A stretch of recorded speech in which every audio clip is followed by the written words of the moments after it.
Hello friends, welcome to my channel study for you. So guys, जैसा कि आज जो आपका आरपीएफ कांस्टेबल का 2 मार्च के फर्स्ट शिफ्ट का एग्ज़ाम हो गया है दोस्तों, जिसका जो है मैं आपको बिल्कुल 100% एक्यूरेट आंसर के साथ जो है इस वीडियो में बताऊंगा। तो देख लेते हैं कि किस प्रकार के जो है आज आपके 2 मार्च के फर्स्ट शिफ्ट के एग्ज़ाम में जो है प्रश्न पूछे गए हैं। उससे पहले एक बात और दोस्तों, कि जिन्होंने भी अगर चैनल को सब्सक्राइब नहीं किया है तो आरपीएफ कांस्टेबल एग्ज़ाम से रिलेटेड पर्पल की अपडेट के लिए जो है चैनल को सब्सक्राइब ज़रूर कर दीजिएगा। और बगल में ही आपको एक बेल आइकन यानी घंटे का निशान भी दिख रहा होगा, तो आप उसे भी जो है ज़रूर प्रेस कर दीजिएगा। तो चलिए वीडियो को स्टार्ट करते हैं। तो आपका पहला क्वेश्चन आया था कि भारतीय संविधान के किस भाग में राज्य के नीति निर्देशक सिद्धांत यानी डीपीएसपी जो है ये आपके शामिल है। तो देखिए, भारतीय संविधान के भाग 4 में जो है ये आपके डीपीएसपी जो है ये शामिल है। तो भाग 4 आपका करेक्ट आंसर होगा। वहीं अगर अनुच्छेद की बात कर ले तो देखिए, डीपीएसपी का जो वर्णन है ना, ये आपका अनुच्छेद 36 से 51 तक जो ये आपका किया गया है। तो ये पॉइंट भी आप ध्यान में रखिएगा। इसके अलावा मैं आपको बता दूं कि डीपीएसपी का जो प्रावधान है ना, ये आपके आयरलैंड देश के संविधान से 1937 में जो इसे लिया गया था। इसके अलावा मैं आपको बता दूं कि डीपीएसपी भारत के शासन के लिए जो है दिशा निर्देश का जो है एक समूह है। इसके अलावा डीपीएसपी जो है ये आपके न्यायपालिका के द्वारा जो है इसे लागू नहीं किए जा सकते हैं। तो ये सारे फैक्ट जो आपको ध्यान में रखना है। अब देखिए, मैं आपको बता दूं कि डीपीएसपी से आपके प्रश्न पूछे गए हैं। तो डीपीएसपी के जो आपके 36 से 51 तक जो आपके अनुच्छेद है ना, ये सारे अनुच्छेद जो है आप इसे जरूर देख लिया कीजिए। नेक्स्ट क्वेश्चन आपका यहाँ पर आया था कि पंचवर्षीय योजना जो है ये आपका कौन तैयार करता है। तो देखिए, पंचवर्षीय योजना की बात कर ले तो इसे जो आपका केंद्र सरकार के द्वारा जो इसे तैयार किया जाता है। और ये जो योजनाएं थी ना, ये आपके हर 5 साल के लिए जो ये आपके बनाई जाती थी। और इन योजनाओं की संकल्पना और निगरानी जो है ना, ये आपके योजना आयोग के द्वारा जो वो किया जाता था। तो ऑप्शन में आपका योजना आयोग जो वो दिया गया था, तो योजना आयोग आपका करेक्ट आंसर होगा। इसके अलावा मैं आपको बता दूं कि योजना आयोग के जो प्रमुख होते थे ना, ये भारत के प्रधानमंत्री होते थे। और योजना आयोग को समाप्त कब किया गया था, ये भी प्रश्न एग्जाम में पूछा जाता है। तो देखिए, योजना आयोग को जो समाप्त है ना, ये आपका अगस्त 2014 में जो वो किया गया था। और योजना आयोग के स्थान पे आपका क्या लाया गया था, तो ये आपका नीति आयोग जो वो आपका लाया गया था। और नीति का फुल फॉर्म एग्जाम में पूछा जाता है। तो देखिए, नीति का जो फुल फॉर्म होता है ना, ये आपका national institution for transforming India होता है। और नीति आयोग की स्थापना ये जो है कब किया गया था, तो देखिए, नीति आयोग की जो स्थापना है ना, ये आपका 1 जनवरी 2015 को जो है नीति आयोग की स्थापना जो वो किया गया था। और नीति आयोग के प्रमुख कौन होते हैं, तो देखिए, नीति आयोग के जो अध्यक्ष है ना, ये भारत के प्रधानमंत्री होते हैं।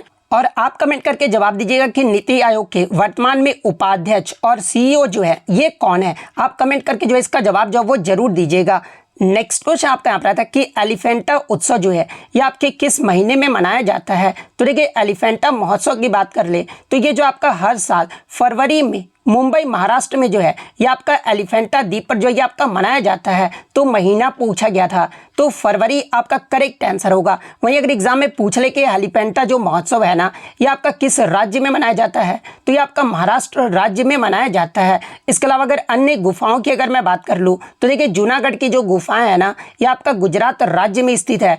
मध्य प्रदेश में स्थित गुफाओं की बात कर ले तो देखिए, भीमबेटका की जो गुफा है ये आपके मध्य प्रदेश के रायसेन जिले में स्थित है। आदमगढ़ की गुफाएं ये भी आपका मध्य प्रदेश के होशंगाबाद जिले में स्थित है। इसके अलावा सरुमारू गुफाएं भी जो है ये आपका मध्य प्रदेश में स्थित है। और पांडव गुफाएं भी जो है ना, ये आपके मध्य प्रदेश राज्य में स्थित है। तो ये फैक्ट भी आपको ध्यान में रखना है। नेक्स्ट क्वेश्चन आपका यहाँ पर था कि भगवान जगन्नाथ से कौन सी यात्रा जो ये आपकी निकाली जाती है। तो देखिए, भगवान जगन्नाथ से जो है ये आपकी रथ यात्रा जो ये आपकी निकाली जाती है। और ये जो आपका यात्रा है ना, ये आपका प्रत्येक वर्ष आषाढ़ महीने के शुक्ल पक्ष की जो है द्वितीया को जो ये आपका निकाली जाती है। और ये जो आपका रथ यात्रा है ना, ये आपके 10 दिनों तक जो ये चलता है। तो रथ यात्रा आपका यहाँ पे करेक्ट आंसर होगा। इसके अलावा एग्जाम में यहाँ से एक प्रश्न पूछा जाता है कि रथ यात्रा में जो है कौन कौन शामिल होते हैं। तो देखिए, रथ यात्रा में भगवान जगन्नाथ के साथ जो है उनके बड़े भाई बलराम और उनकी बहन सुभद्रा भी जो वो शामिल होते हैं। तो ये पॉइंट भी आप ध्यान में रखिएगा। इसके अलावा रथ यात्रा में आपके कितने रथ होते हैं, तो देखिए, रथ यात्रा में जो है ना, ये आपके 3 रथ होते हैं। और सबसे आगे जो रथ होता है ना, ये किनका होता है, तो ये आपके भगवान बलराम का होता है। इसके अलावा जो और भगवान बलराम के रथ को क्या कहा जाता है, तो देखिए, भगवान बलराम के जो रथ होते हैं ना उन्हें आपका ताल ध्वज जो वो कहा जाता है, तो ये पॉइंट भी आप ध्यान में रखिएगा। वहीं अगर जो आपका बीच में जो है रथ यात्रा में कौन सा रथ किनका रथ होता है, तो देखिए रथ यात्रा में जो बीच में जो रथ होता है ना ये बहन सुभद्रा का होता है और इनके रथ को क्या कहा जाता है, तो देखिए इनके रथ को जो है ना ये पद्म ध्वज जो वो कहा जाता है, तो ये पॉइंट भी आप ध्यान में रखिएगा। और सबसे पीछे जो रथ होता है ना ये भगवान जगन्नाथ जी का होता है और इनके रथ को जो है ये आपका गरुड़ ध्वज जो वो कहा जाता है। तो ये सारे फैक्ट जो आपको ध्यान में रखना है। नेक्स्ट क्वेश्चन आपका यहाँ पर आया था कि सरदार स्वर्ण सिंह समिति का संबंध ये जो आपके किस संशोधन से है, तो देखिए सरदार स्वर्ण सिंह समिति की बात कर ले तो इन्हीं समिति के सिफारिश पर जो है 42वें संविधान संशोधन अधिनियम जो कि आपका वर्ष 1976 में हुआ था और इसके जरिए जो है भारतीय संविधान में 10 मौलिक कर्तव्य को जो ये आपका जोड़ा गया था, तो 42वां संविधान संशोधन आपका करेक्ट आंसर होगा। हालांकि मैं आपको बता दूं कि सरदार स्वर्ण सिंह समिति के द्वारा जो है आपके टोटल 8 मौलिक कर्तव्यों की सिफारिश जो वो किया गया था और 2 मौलिक कर्तव्य जो है ना ये आपकी इंदिरा गांधी सरकार के द्वारा जो ये आपका जोड़ा गया था। इसके अलावा बात कर ले कि मौलिक कर्तव्य के बारे में, तो देखिए मौलिक कर्तव्य को जो है ये आपके संविधान के भाग 4A में जो ये आपका शामिल किया गया है और मौलिक कर्तव्य को जो ये आपका संविधान के अनुच्छेद 51A में जो ये आपका सूचीबद्ध जो वो किया गया है। और मौलिक कर्तव्य की जो अवधारणा है ना ये आपके USSR यानी वर्तमान में इसका नाम आपका रूस हो गया है, तो रूस देश के संविधान से जो है इसे लिया गया है, तो ये पॉइंट भी आप ध्यान में रखिएगा। और वर्तमान में मौलिक कर्तव्यों की संख्या कितनी है, तो ये आपका 11 है और 11वां जो मौलिक कर्तव्य है ना ये आपके 86वां जो संविधान संशोधन हुआ था जो कि आपका वर्ष 2002 में हुआ था और इसके माध्यम से 11वां मौलिक कर्तव्य को जो वो जोड़ा गया था। और आप कमेंट करके जवाब दीजिएगा कि जो आपका 11वां जो मौलिक कर्तव्य जोड़ा गया था ना उस समय भारत के प्रधानमंत्री जो है ये कौन थे, आप कमेंट करके जो वो जरूर जवाब दीजिएगा क्योंकि यहाँ से प्रश्न जो आपका पूछा जाता है। नेक्स्ट आपका यहाँ पर था कि भारतीय संविधान के अनुच्छेद 42 जो है ये किससे संबंधित है, तो देखिए अनुच्छेद 42 की बात कर ले तो ये जो आपके काम के न्याय संगत और मानवीय परिस्थितियों और मातृत्व राहत से है और ये जो आपका DPSP के सिद्धांतों में से एक है, तो ये वाला ऑप्शन आपका यहाँ पे करेक्ट आंसर होगा। और ये प्रश्न जो आपको मैं बता दूं कि ये सारे जो प्रश्न ये आपका रिपीटेड प्रश्न है, इससे पहले भी जो आपका TCS के द्वारा जो है ये सारे प्रश्न जो वो पूछे गए थे। नेक्स्ट क्वेश्चन आपका यहाँ था कि इनमें से कौन सी नदी जो है मालवा के पठार से होकर नहीं बहती है, यहाँ पे क्वेश्चन में आपका नहीं दिया गया था। तो देखिए मैं आपको बता दूं कि मालवा के पठार से कौन कौन सी नदियाँ बहती है, तो ये आपका चंबल नदी, बेतवा नदी, काली सिंध, इसके अलावा केन नदी, माही नदी, पार्वती नदी और गंभीर नदियाँ, ये सभी जो नदियाँ हैं ना ये मालवा पठार से होकर बहती है। तो इनमें से आपका 3 ऑप्शन में दिया गया होगा। इसके अलावा जो चौथा ऑप्शन होगा ना वो आपका यहाँ पे करेक्ट आंसर होगा क्योंकि क्वेश्चन में आपका नहीं जो वो पूछा गया था। इसके अलावा अगर बात कर ले बेतवा नदी के बारे में, तो देखिए ये जो आपका बेतवा नदी है ना ये आपके मध्य प्रदेश के होशंगाबाद के उत्तर में विंध्य श्रृंखला से जो ये आपका निकलता है, तो ये पॉइंट भी आपको ध्यान में रखना है। नेक्स्ट आपका यहाँ पर आया था कि 1857 के विद्रोह के दौरान दिल्ली पर कब जो ये कब्जा किया गया था, तो देखिए 1857 के विद्रोह के दौरान जो है आपका 21 सितंबर 1857 को जो है ये आपका दिल्ली पर कब्जा जो वो कर लिया गया था। तो 21 सितंबर 1857 आपका करेक्ट आंसर होगा। और देखिए मैं आपको बता दूं कि 1857 के विद्रोह से जो है आज आपके 3 प्रश्न जो वो पूछे गए थे, तो आप बोलिएगा कि इस पे एक पार्टिकुलर टॉपिक पे एक वीडियो बना दीजिए 1857 के विद्रोह पर। आप अगर कमेंट करते हैं और लाइक करते हैं वीडियो को तो मैं आपको जो है इस टॉपिक पर जो है ये एक पूरा वीडियो ही जो आपको प्रोवाइड कर दूंगा, तो आप वीडियो को जो वो लाइक जरूर कर दीजिएगा। नेक्स्ट आपका यहाँ पर आता है कि मौर्य साम्राज्य में अमात्य जो थे ना ये किसके प्रमुख मंत्री या सलाहकार जो ये होते थे, तो देखिए मौर्य साम्राज्य की बात कर ले तो ये फिर राजा या शासक के जो है ये आपके प्रमुख मंत्री या सलाहकार जो वो होते थे। अमात्य जो होते थे ना या ये आपके राजा या शासक के होते थे, तो राजा या शासक दोनों में से जो भी ऑप्शन में दिया गया होगा वो आपका यहाँ पे करेक्ट आंसर होगा। इसके अलावा अगर अमात्य की बात कर ले तो इनका कार्य क्या होता था, तो ये आपके शासक और आम लोगों के बीच जो है सेतु का काम करना होता था, तो ये पॉइंट भी आप ध्यान में रखिएगा। इसके अलावा वे जनता की चिंताओं को और ज़रूरतों को जो है ये राजा तक जो वो पहुंचाते थे। इसके अलावा एग्जाम में यहाँ से एक प्रश्न पूछा जाता है कि मराठा साम्राज्य में अमात्य जो ये जो है किसे कहा जाता था, तो ये आपके वित्त मंत्रियों को जो वो कहा जाता था। और मौर्य राजा अशोक के वित्त मंत्रियों को जो ये क्या कहा जाता था, तो ये आपके महामात्य जो वो कहा जाता था। और यहाँ से एक प्रश्न और आपका पूछा जाता है कि चंद्रगुप्त मौर्य के जो है प्रधानमंत्री कौन थे, तो देखिए चंद्रगुप्त चंद्रगुप्त मौर्य के जो प्रधानमंत्री थे ना, ये आपके विष्णुगुप्त थे। और कौटिल्य के सप्तांग सिद्धांत में अमात्य जो है ना, ये निम्नलिखित में से किसको दर्शाता है? तो देखिए, कौटिल्य के सप्तांग सिद्धांत में अमात्य जो है ना, ये मंत्री और अधिकारी को जो ये आपका दर्शाता है। तो ये सारे फैक्ट जो आपको ध्यान में रखना है। नेक्स्ट आपका यहाँ पर आता है कि मणिपुर राज्य में मनाए जाने वाला जो संगाई महोत्सव है ना, ये कितने दिन तक जो ये आपका मनाया जाता है? तो देखिए, संगाई महोत्सव की बात कर ले तो ये जो आपका मणिपुर राज्य में जो ये आपका मनाया जाता है, और ये जो आपका प्रत्येक वर्ष 21 से 30 नवंबर तक यानी 10 दिनों तक इस त्यौहार को जो ये आपका मनाया जाता है। तो 10 दिन आपका करेक्ट आंसर होगा। और किस महीने में मनाया जाता है? तो ये आपका 21 से 30 नवंबर तक जो ये आपका मनाया जाता है।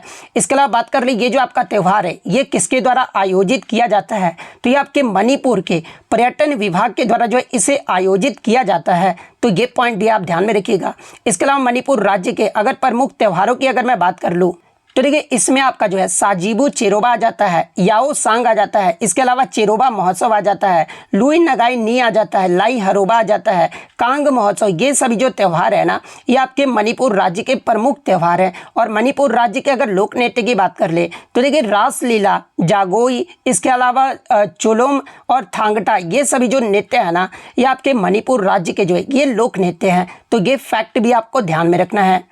नेक्स्ट आपका यहाँ पर आता है कि गणगौर जो त्यौहार है ना, ये कितने दिन तक जो ये आपका मनाया जाता है? तो देखिए, ये जो आपका गणगौर जो त्यौहार है ये आपका राजस्थान राज्य में मनाया जाता है। और ये जो त्यौहार है ना, ये आपका 17 से 18 दिनों तक जो ये आपका मनाया जाता है। तो ऑप्शन में 18 दिन आपका दिया गया था, तो 18 दिन आपका करेक्ट आंसर होगा।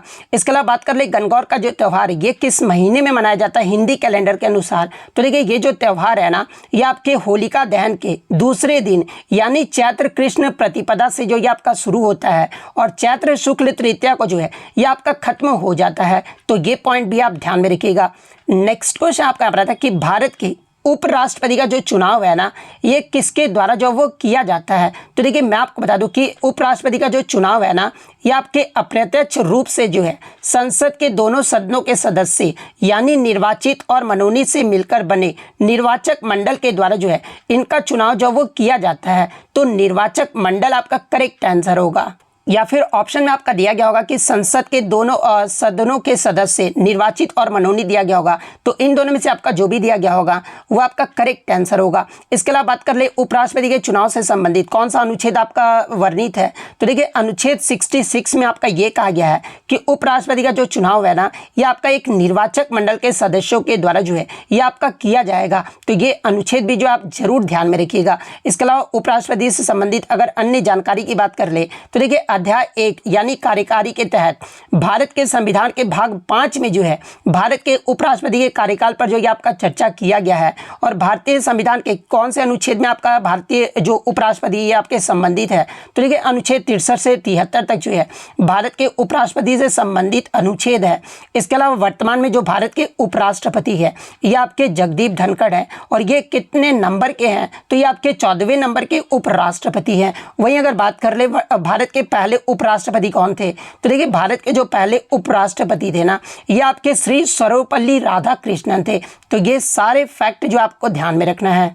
नेक्स्ट आपका यहाँ पर आता है कि भारत और चीन को जो है कौन सा दर्रा जोड़ता है? तो देखिए, भारत और चीन को जो है ना, ये आपका काराकोरम दर्रा और नाथुला दर्रा जो ये आपका जोड़ता है। तो इन दोनों में से आपका जो भी ऑप्शन में दिया गया होगा वो आपका यहाँ पे करेक्ट आंसर होगा। इसके अलावा मैं आपको बता दूं कि ये जो आपका नाथुला दर्रा है ना, ये आपका सिक्किम राज्य में स्थित है। तो ये पॉइंट भी आप ध्यान में रखिएगा। एग्जाम में अगर पूछा जाए कि भारत और तिब्बत को कौन सा दर्रा जोड़ता है, तो ये आपका लिपुलेख दर्रा जोड़ता है।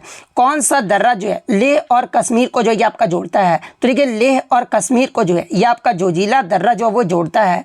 भारत और म्यांमार देश को जो है जोड़ने वाला दर्रा कौन सा है? तो देखिए, भारत और म्यांमार को जोड़ने वाला जो दर्रा है ना, ये आपका दीफू दर्रा है। हिमाचल प्रदेश के लाहौल जिले को लद्दाख के लेह से कौन सा दर्रा जोड़ता है? तो ये आपका बारालाचा पास जो वो आपका जोड़ता है। कुल्लू घाटी को भारत के हिमाचल प्रदेश की लाहौल और स्पीति घाटियों से कौन सा दर्रा जोड़ता है? तो ये आपका रोहतांग दर्रा जो ये आपका जोड़ता है। तो ये सारे फैक्ट जो आपको ध्यान में रखना है। नेक्स्ट आपका यहाँ पर आता है कि शिक्षा के अधिकार से संबंधित कौन सा अनुच्छेद है? तो देखिए शिक्षा के अधिकार से संबंधित जो अनुच्छेद है ना, ये आपका अनुच्छेद 21A है। और अनुच्छेद 21A में आपका कहा गया है कि 6 से 14 वर्ष के बच्चों को जो है मुफ्त और अनिवार्य शिक्षा का अधिकार जो वो दिया गया है। तो अनुच्छेद 21A आपका करेक्ट आंसर होगा। और देखिए ये जो आपका अनुच्छेद 21A है ना, ये आपका मौलिक अधिकारों में जो इसे शामिल किया गया है। और इसे जो आपका कब जोड़ा गया था, तो इसे आपका संविधान के 86वें संविधान संशोधन अधिनियम 2002 में जो है अनुच्छेद 21 में जो ये आपका जोड़ा गया था। तो ये पॉइंट भी आप ध्यान में रखिएगा।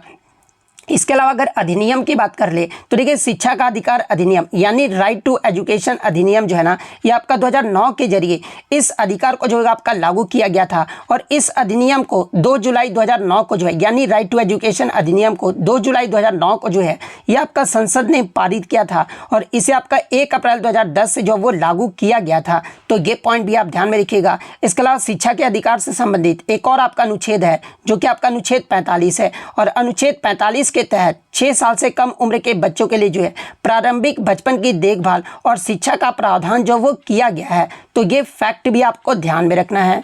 नेक्स्ट आपका यहाँ पर आता है कि भारत और ऑस्ट्रेलिया के बीच संयुक्त सैन्य अभ्यास 2024 का जो ये कौन सा संस्करण रहा था। तो देखिए मैं आपको बता दूं कि भारत और ऑस्ट्रेलिया के बीच जो आपका 2024 में संयुक्त सैन्य अभ्यास जो आपका आयोजित किया गया था ना, इसका जो नाम रहा था ये आपका ऑस्ट्रा हिंद रहा था। और ये जो आपका 2024 में जो ये आपका तीसरा संस्करण रहा था, जो कि आपका नवंबर 2024 में जो है ये आपका पुणे में आयोजित किया गया था। और ये जो अभ्यास है ना, ये आपका 8 से 21 नवंबर के बीच जो ये आपका चला था। तो आपका जो है संस्करण पूछा गया था, तो तीसरा संस्करण आपका करेक्ट आंसर होगा।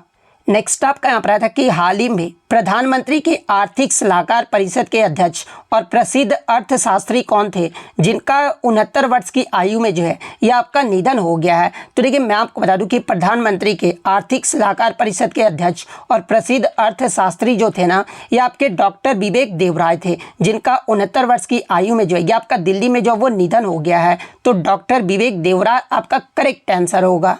लेकिन कुछ बच्चों ने क्वेश्चन ये बताया कि सर ये पूछा गया था कि आर्थिक उदारीकरण और आर्थिक सुधारों और अर्थशास्त्री से संबंधित हाल ही में किस प्रधानमंत्री की मृत्यु हो गई है। तो देखिए अगर आपके अर्थशास्त्री से संबंधित प्रधानमंत्री के बारे में पूछा गया होगा तो ये आपके डॉक्टर मनमोहन सिंह का जो है हाल ही में जो वो निधन हो गया है। डॉक्टर मनमोहन सिंह का जो है कब निधन हुआ था, तो ये आपका 26 दिसंबर 2024 को जो है 92 वर्ष की आयु में जो है इनका दिल्ली में एम्स में जो वो आपका निधन जो वो हो गया था। तो अगर ये प्रश्न पूछा गया था तो डॉक्टर मनमोहन सिंह आपका करेक्ट आंसर होगा। और डॉक्टर मनमोहन सिंह की बात कर ले तो ये आपके 2004 से जो है 2014 तक जो है ये आपके भारत के प्रधानमंत्री रहे थे। और इन्हें वर्ष 1987 में जो है पद्म विभूषण अवार्ड से भी जो वो सम्मानित किया गया था। तो ये फैक्ट भी आपको ध्यान में रखना है।